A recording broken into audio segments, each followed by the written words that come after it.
기도하겠습니다. 하나님 감사합니다. 오늘도 저희들 하나님 전에 불러주시고 거룩한 예배로 예배에 올려드릴 수 있는 시간을 허락하심을 감사합니다. 우리의 마음과 정성을 다해서 하나님 앞에 올려드리는 이 예배 가운데 주님 영광 받아주시고 우리 마음속에 주님께서 주시는 참된 평강과 하나님의 크신 은혜가 충만하게 넘치는 귀한 시간 되게 하여 주시옵소서. 오늘 하루도 주님과 동행하며 복된 하루 되기 원합니다. 하나님께서 은혜를 주시고 붙들어 주셔서 하나님께서 주시는 참된 만족과 기쁨 가운데 하나님께 감사하는 하루가 될 수 있도록 도와주시옵소서. 또 하나님 앞에 기도하는 제목마다 주님이 기뻐 받으시는 기도의 제목들이 되게 하시고 응답되는 기도가 될 수 있도록 도와주시옵소서. 예수님의 이름으로 기도드리옵나이다. 아멘. 민수기 32장 1절에서 15절까지 우리 같이 한 목소리로 읽겠습니다. 르우벤 자손과 갓 조선은 심히 많은 가축대를 가졌더라. 그들이 야셀 땅과 길르앗 땅을 본즉 그곳은 목축할 만한 장소인지라.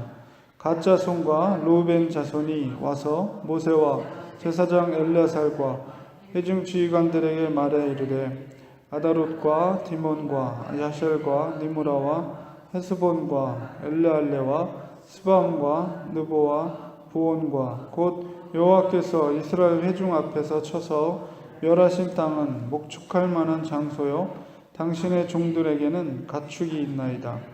또 이르되 우리가 만일 당신에게 은혜를 입었으면 이 땅을 당신의 종들에게 그들의 소유로 주시고 우리에게 요단강을 건너지 않게 하소서. 모세가 갓 자손과 르우벤 자손에게 이르되 너희 형제들은 싸우러 가거늘 너희는 여기 앉아 있고자 하느냐. 너희가 어찌하여 이스라엘 자손에게 낙심하게 하여서 여호와께서 그들에게 주신 땅으로 건너갈 수 없게 하려 하느냐. 너희 조상들도 내가 가데스 바네아에서 그 땅을 보라고 보냈을 때 그리하였었나니 그들이 에스골 골짜기에 올라가서 그 땅을 보고 이스라엘 자손을 낙심하게 하여서 여호와께서 그들에게 주신 땅으로 갈 수 없게 하였었느니라. 그때 여호와께서 진노하사 맹세하여 이르시되 애굽에서 나온 자들이 20세 이상으로는 한 사람도 내가 아브라함과 이삭과 야곱에게 맹세한 땅을 결코 보지 못하리니 이는 그들이 나를 온전히 따르지 아니하였음이니라. 그러나 그나스 사람 여분네 아들 갈렙과 눈의 아들 여호수아는 여호와를 온전히 따랐느니라 하시고 여호와께서 이스라엘에게 진노하사 그들에게 40년 동안 광야에 방황하게 하셨으므로 여호와의 목전에 악을 행한 그 세대가 마침내는 다 끊어졌느니라. 보라, 너희는 너희의 조상의 대를 이어 일어난 죄인의 무리로서 이스라엘을 향하신 여호와의 노를 더욱 심하게 하는도다. 너희가 만일 돌이켜 여호와를 떠나면 여호와께서 다시 이 백성을 광야에 버리시리니 그리하면 너희가 이 모든 백성을 멸망시키리라. 아멘. 오늘 말씀 속에서는 르우벤 지파, 그 다음에 갓 자손, 그리고 이제 언급되어 있진 않지만은 므낫세 반 지파가 요단강 오른쪽에 있었던 동쪽에 있었던 땅을 자기에게 달라라고 이렇게 모세에게 요구하는 장면이 나와 있습니다. 나눠드린 여러분 그 지도 12지파의 정착이라는 지도가 이제 여호수아 통독할 때 저희가 나눠뒀던 지도인데 거기에 이제 지파별로 그 배분된 땅의 위치가 나와 있거든요. 보면은 이제 오른쪽에 요단강 오른쪽에 보면 므낫세 반지파 북쪽에, 그다음에 중간에 갓 지파, 그다음에 남쪽에 르우벤 지파가 땅을 차지하고 있는 것을 보게 됩니다. 근데 왜 이것에 대해서 모세가 굉장히 심각하게 생각하고 있는 것이냐라고 볼 때, 왜냐하면 민수기 34장 뒤쪽으로 가면 거기에 이제 약속의 땅의 경계가 나와요. 그래서 서쪽 경계, 북쪽 경계, 남쪽 경계, 동쪽 경계가 나옵니다. 그래서 하나님께서 약속했던 약속의 땅의 경계가 동쪽 경계가 어디냐면 갈릴리 바다로부터 남쪽으로 요단강을 따라 내려가면서 여매까지 사해까지 바로 그곳이 바로 동쪽 경계예요. 그러니까 요단강 오른쪽에 있는 동쪽에 있었던 땅은 애초에 하나님이 약속했던 약속의 땅이 아닌 겁니다. 그러니까 이 르우벤과 갓 자손 그리고 므낫세 반지파가 요구했던 오른쪽에 있는 그 땅들은 하나님의 약속의 땅이 아니라는 것은 뭐냐면 하나님의 말씀에 어기고 자기들이 그 땅을 차지하겠다는 거거든요. 그러니까 모세 입장에서는 굉장히 심각한 하나님의 말씀을 어기는 행위였기 때문에 모세 입장에서는 상상도 못할 굉장히 충격적인 요구가 아닐 수가 없었던 것이죠. 그리고 또한 이 두 지파 그리고 특별히 이제 므낫세 반지파도 만약에 그 땅에 정착하게 되면 무엇보다 더 심각한 문제는 언약 공동체에 낙담케 하는 일이 된다는 것이죠. 왜냐하면은 하나님이 약속한 그 땅은 요단강 서쪽에 있었던 땅인데 그 땅을 요단강을 건너가지 않겠다는 것은 그 세 지파가 전쟁에 참여하지 정복 전쟁에 참여하지 않겠다는 의미를 담고 있죠. 그렇기 때문에 오늘 말씀 속에서 모세가 백성들을 낙담케 했던 일, 그러니까 38년 전에 가데스 바네아에서 12명의 정탐꾼을 이 가나안 땅에 정탐꾼을 보냈을 때 그들이 돌아와서 보고했을 때 10명의 정탐꾼이 백성들의 마음을 낙담케 했죠. 그래서 하나님께서 그 10명의 생명을 즉시 걷어가 버리고 이제 하나님께서 진노하셔서 너희들이 1세대들은 아무도 저 약속의 땅에 들어가지 못한다. 여호수아 갈렙을 제외하고는. 그런 심각한 문제를 모세가 지금 그들의 요구에 대해서 그 이야기를 다시 하는 거예요. 그래서 너희들이 지금 요단 동쪽 땅을 요구하는 것은 그러니까 사실 요단 동쪽 땅은 굉장히 비옥한 땅이었고 특별히 르우벤과 갓 지파니 재산이 많았던 것 같아요. 그래서 많은 가축대가 있다 보니까 사실 볼 때 굉장히 비옥한 땅이고 또 목축을 하기에는 너무나도 좋은 땅인 거예요. 지리적으로 그곳이 비가 많이 내리는 지역이라고 그래요. 그래서 아무래도 비가 많이 내리면 이 기온이 이 캘리포니아 날씨와 비슷합니다. 그래서 10월에서 1월까지가 우기거든요. 그래서 늦은 비, 성경에 나오는 이른 비와 늦은 비라는 것은 10월의 초에 내리는 비, 그리고 이제 1월 달에 내리는 늦은 비. 이것이 충족하게 내리는 땅이 바로 요단 동쪽평 땅이었어요. 그러다 보니까 비가 많이 온다는 것은 목축을 할 수 있는 풀, 초장이 많다는 것이죠.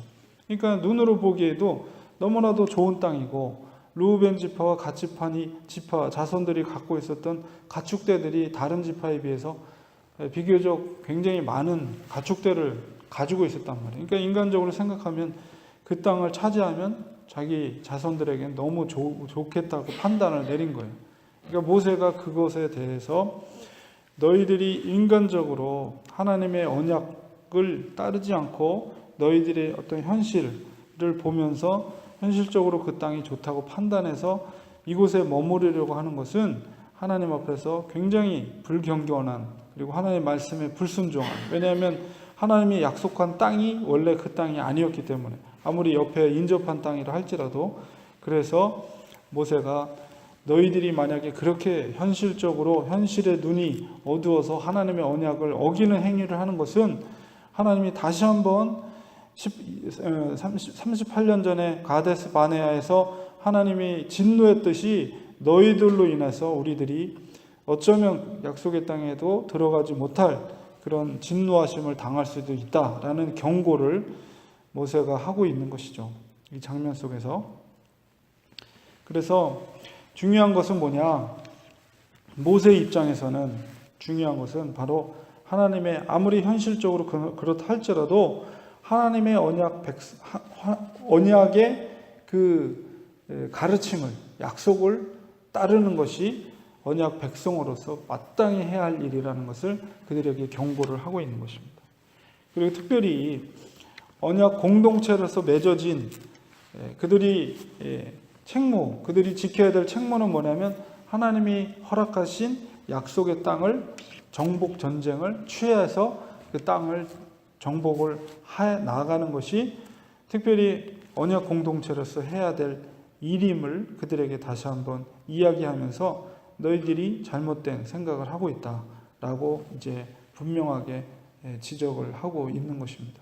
그래서 물론 이제 내일 읽을 본문 속에서 그 문제를 어떻게 해결할 것인가에 대해서 르우벤 자손과 갓 자손이 그 다음에 므낫세 반지파가 어떻게 행할지에 대해서 그들이 이제 결정을 하고 모세 앞에서 그 이야기하는 장면이 나오게 됩니다. 그래서 어쨌든 간에 이 부분을 통해서 우리가 기억해야 될 것은 오늘날에도 역시 마찬가지예요. 교회라는 것은 하나님의 예수 그리스도를 믿는 믿음의 공동체가 모여 있는 성도의 공동체죠. 그래서 성도의 공동체의 전체적인 공동체의 어떤 목적과 또 책무를 지키기 위해서는 사사로이 자기의 어떤 편의를 위해서 그 전체 공동체가 지켜야 될 질서를 무너뜨리는 것은 잘못된 것이다 라는 것이죠.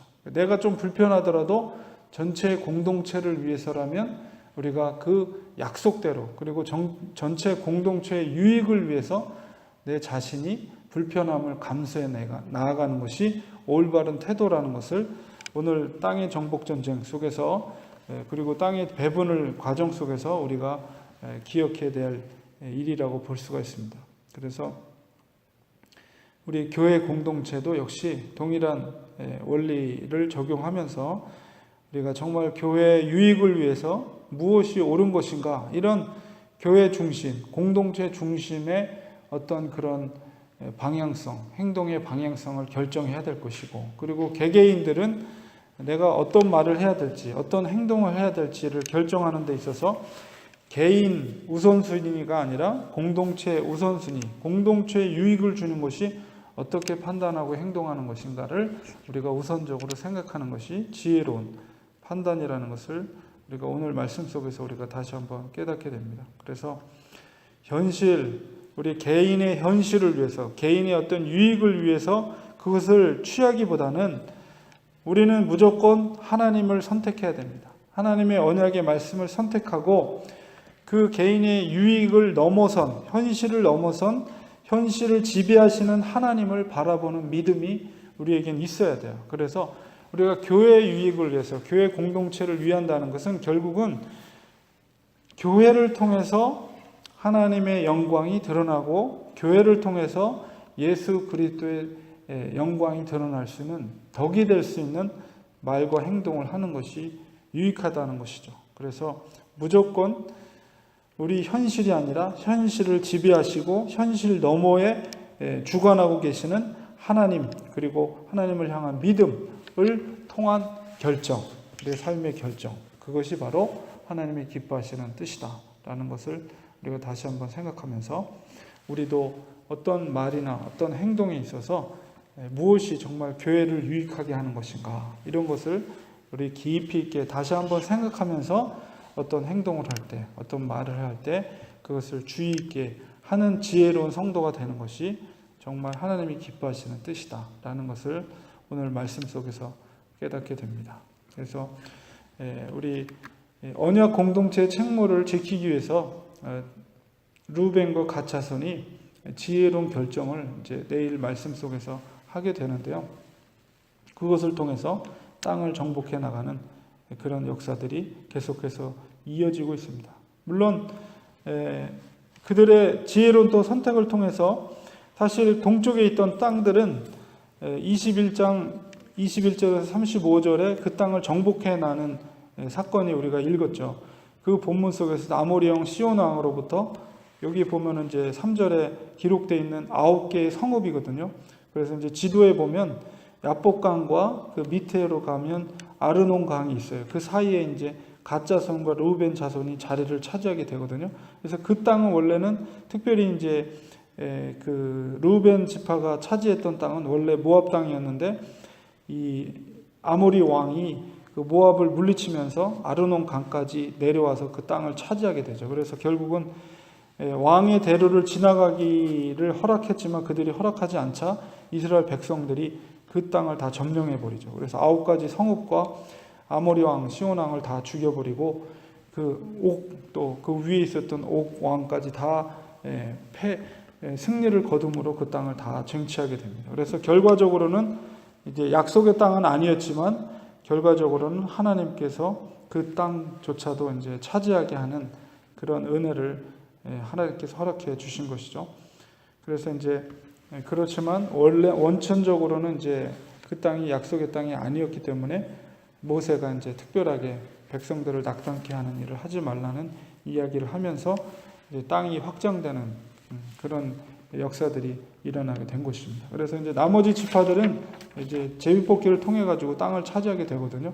이제 나중에 여호수아서에 가면 그런 일들이 나타나게 됩니다. 그래서 언약 공동체의 책무, 언약 공동체가 같이 한 마음으로 이 일들을 해 나가기를 하나님은 원하시다는 것. 그래서 오늘날에도 교회 공동체가 한 마음으로 성도들이 마음이 흩어지지 않고 하나님의 뜻을 이루어가는 교회가 되는 것. 그것이 하나님이 기뻐하시는 교회라는 것을 우리가 다시 한번 생각하게 됩니다. 우리 기도하겠습니다.